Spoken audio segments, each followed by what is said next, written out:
प्रिय विद्यार्थी मित्रांनो, मी दीपाली कुलकर्णी देशमुख माझ्या विंग्स ऑफ फिजिक्स या चॅनलमध्ये आपलं सगळ्यांचं मनपूर्वक स्वागत करते. आपण सीईटीच्या परीक्षेसाठी सिंगल क्वेश्चन सिरीज सुरू केलेली आहे. इलेक्ट्रोस्टॅटिक्स चॅप्टर आपण पाहिला, त्याच्यामध्ये आपण त्याचे 19 प्रश्न पाहिले.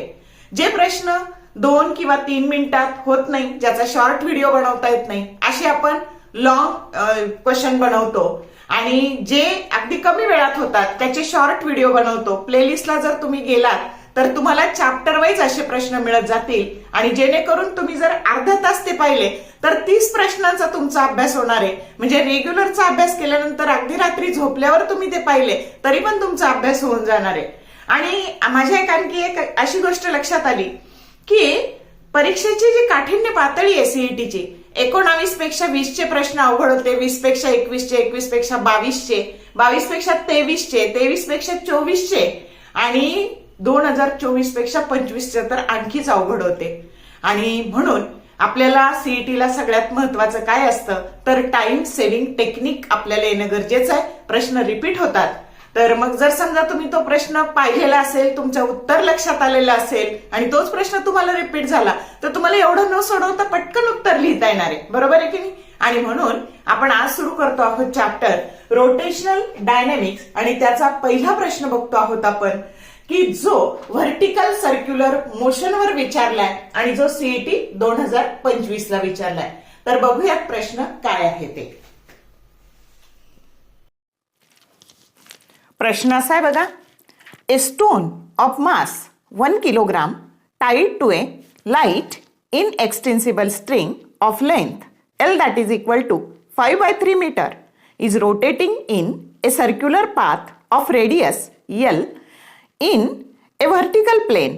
If the ratio of maximum tension in the string to the minimum tension in the string is 3, the speed of the stone at the highest point of the circle is G is the acceleration due to gravity. Option A, under root of GL. Option B, under root of 2GL. Option C, under root of 4GL.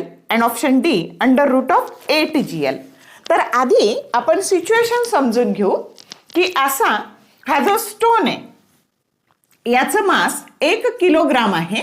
हा त्या दोरीला वाहनला की जिची length काय आहे L आहे, त्याला असं vertical circle मध्ये फिरवलं तर त्याची जी रेडियस आहे ती L आहे.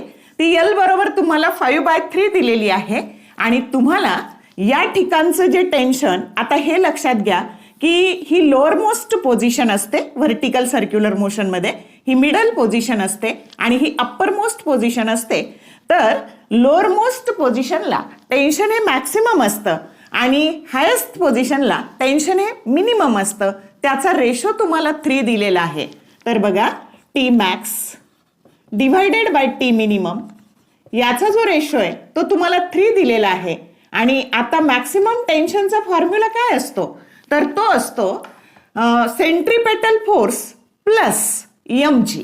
मग आता सेंट्रीपेटल फोर्स हा येणार आहे तुमचा mvl², इथली velocity by r plus mg. आणि इथला काय येतो मिनिमम टेन्शन, मिनिमम काय येतं mvh² bye r minus mg. कळलं का? म्हणजे तुमचा मॅक्सिमम टेन्शन आणि मिनिमम टेन्शनचा फॉर्म्युला पाठ असला पाहिजे आणि हा रेशो तुम्हाला 3 दिलेला आहे आणि तुम्हाला या ठिकाणची व्हेलॉसिटी विचारलेली आहे म्हणजे तुम्हाला VH काढायची आहे. प्रॉब्लेम समजला? मग आता काय करायचं तर आता इथे 3 बरोबर, आता इथे आपण सिंपल करू, divide each term of this equation by m आणि मल्टिप्लाय बाय r. मग आता काय केलं आपण तर इथले m ने डिवाइड केल्यावर m सगळ्या ठिकाणचे निघून गेले आणि इथे आले VL² plus RG divided by इथे VH² मायनस RG. ओके, आता बघा ह्या r ची किंमत, ही रेडियस तुम्हाला L दिलेली आहे आणि म्हणून आपण इथे असं लिहू शकतो VL² plus LG divided by VH² minus LG. Okay, आता याला आपण इकडे नेलं, ही टर्म इकडे ट्रान्सफर केली, 3 VH² minus 3LG that is equal to VL square plus LG.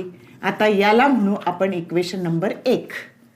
आता आपल्याला माहिती आहे जेव्हा ह्या दोन व्हेलॉसिटीतलं रिलेशन घ्यायचं तर ह्या व्हर्टिकल सर्क्युलर मोशनमध्ये एनर्जी सगळीकडे कन्झर्व होते. म्हणजे इथली टोटल एनर्जी आणि इथली टोटल एनर्जी इक्वल असणार आहे आणि ती आपल्याला ह्या दोन्हीतलं रिलेशन देणार आहे. मग आता बघा आपल्याला इथली एनर्जी जी असते तर ह्या ठिकाणी लोअर मोस्ट पोझिशनला जी एनर्जी असते ती कायनेटिक एनर्जी आणि पोटेन्शियल एनर्जी, पण इथली पोटेन्शियल एनर्जी 0 असते कारण तिथे हाईट नसते आणि म्हणून इथली लोएस्ट पोझिशनची टोटल एनर्जी ही कायनेटिक एनर्जी असते half mVL square, potential energy 0, that is equal to total energy at highest point. मग हाफ mVH स्क्वेअर प्लस आता mgh, mg आणि h किती येणार आहे तर h येणार आहे L आणि L, रेडियस L दिलेली आहे म्हणून 2L. ओके. आता काय करायचं तर प्रत्येक टर्मला 2 ने मल्टिप्लाय करायचं आणि m ने डिवाइड करायचं. मग सगळ्या ठिकाणचं m काय झालं निघून गेलं आणि VL square that is equal to VH square plus 4GL असं आपल्याला मिळालं. मग आता काय करायचं तर याला म्हणायचं इक्वेशन नंबर 2. आपल्याला VH काढायचंय. मग ह्या VL स्क्वेअरची किंमत आपण ही जी इक्वेशन 2 देते आपल्याला ती 1 मध्ये सबस्टिट्यूट करायची. मग आता इक्वेशन आता आपलं बऱ्यापैकी प्रॉब्लेम आपला संपलेला आहे. तर 3VH square minus 3LG that is equal to VH square plus हे 4LG आणि हे LG म्हणजे हे काय झाले तर 5LG झाले. ओके. आता उत्तर बऱ्यापैकी मिळालेलं आहे. तर देअरफोर हे इकडं VH स्क्वेअर हे ट्रान्सफर केले ह्या साईडला ते झाले 2VH square that is equal to हे मायनस ह्या साईडला गेल्यावर प्लस झाले आणि 8LG. मग आता बघा आपल्याला VH square that is equal to 8LG किंवा 8GL बाय 2 आणि VH square that is equal to 4GL आणि VH बरोबर अंडर रूट ऑफ 4GL की जो करेक्ट ऑप्शन काय आहे C आहे. समजलं का? मी परत एकदा सांगते काय काय केलेलं आहे ते. तर आता जर हा रिपीट झाला तर एवढं सोडवायची गरज आहे का? नाही. तर आता बघा L ची व्हॅल्यू फक्त तुम्हाला दिली आहे 5/3 पण ती कुठेही टाकायची नाही कारण तुमचे ऑप्शन पाहिजे. ऑप्शनमध्ये L तसाच ठेवलेला आहे. मग आता तुम्हाला काय दिलंय बघा तर ह्या व्हर्टिकल सर्क्युलर मोशनमध्ये हा जो 1 किलोग्रामचा मास आहे तो दोऱ्याला बांधलाय त्याला असं व्हर्टिकल सर्क्युलर मोशनमध्ये फिरवलंय.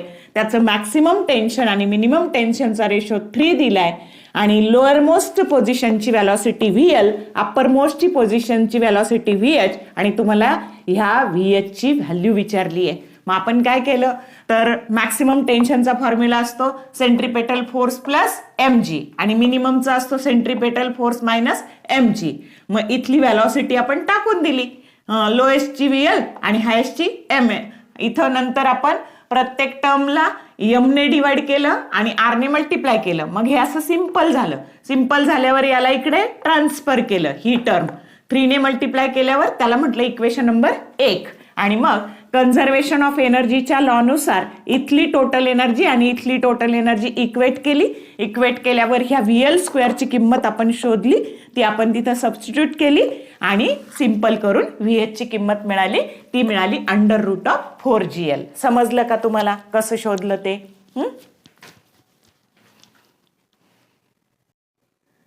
तुम्हाला प्रश्न व्यवस्थित वाचता यावा म्हणून इथे मोठ्या साईजमध्ये तो देत आहे. तर बघा व्यवस्थित बघा आणि लिहून काढा तो प्रश्न.